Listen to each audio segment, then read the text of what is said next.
You ever wonder why you never meet any left-wing flat earthers? You ever notice that you try as you might, you 99 out of 100 times you will find a flat earther. You're not going to hear them talk about universal health care and how it's a good thing, No. about how unions are great, or they're going to be religious Christian, well, maybe not necessarily Christian, but religious conservatives, and steeped in superstition and gut feelings and intuition and instinct, and that's how they live their lives. Paranoia. And paranoia, yeah. It's like you like. I don't know, conservatives, like, does that bother you that you have all the flat earthers? All the flat earthers solely belong in your camp? Yeah, it is insanity. Mark says, Jews went through the Holocaust and many came out with their faith, horrific circumstances, and yet they held the hope. I mean, yeah, it's just like most American Christians and most American slaves were Christians, and they still were. I mean, faith. This is like what Marx said. What did he say? That religion is the sigh of the oppressed creature. Yes. It is the story that gets him through the day. Yeah. Yeah, it is the heart of a heartless world.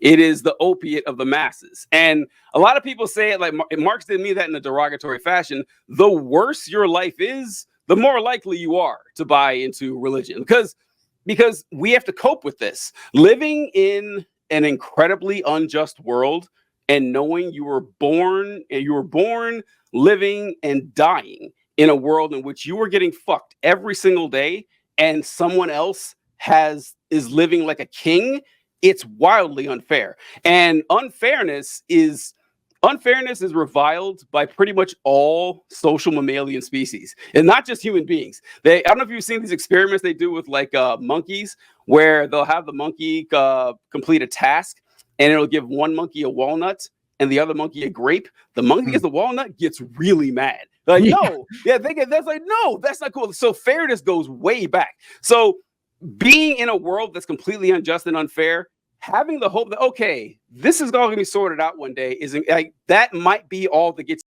you up in the morning. Doesn't make it true, but yeah, that's not surprising at all, Mark, that a lot of people held on to their faith. That we demand some sort of order of this. Our brains are pattern-seeking machines, and it's a little too good sometimes. But what you mentioned about the superstition like 20 minutes ago, I'm going to bring up is that it does bother me how easily people flock to superstition in the modern day. Like, you don't have to, like, you don't actually have to buy it. It's like that people are still killing black cats when there's no need for it.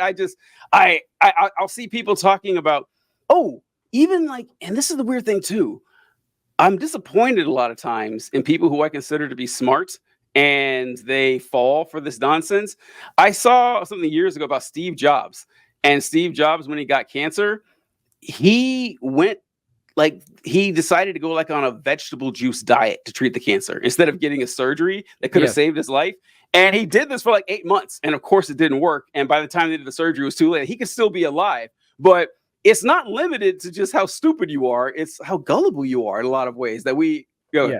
Yeah. And about this being a story, like how much this means to you. Like, this really is, I see it as a tragic fact of like the way that our brains work, that we need these kinds of narratives. All of life, this is sort of more philosophical, but all of life is a narrative.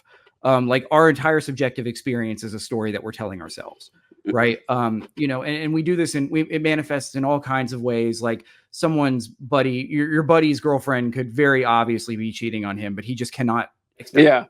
He just can't believe it, right? The story that he's telling himself, the story that he needs to believe, involves an untruth, involves a very specific untruth. This is no different. It's just on a macro scale. It's not really, I don't tie it very much to intelligence anymore. It certainly could be in the case of many individuals, but I also, I consider it more of like a, measured by, your level of attachment. This is why, like, post Christianity, I've like coped with a lot of Buddhist teachings, because like coming to terms with the relinquishing of everything, like realizing that I was actually going to die someday, and that was actually like a permanent thing. It required me to live very open-handed. It required me to adjust the way that I like exist in this world.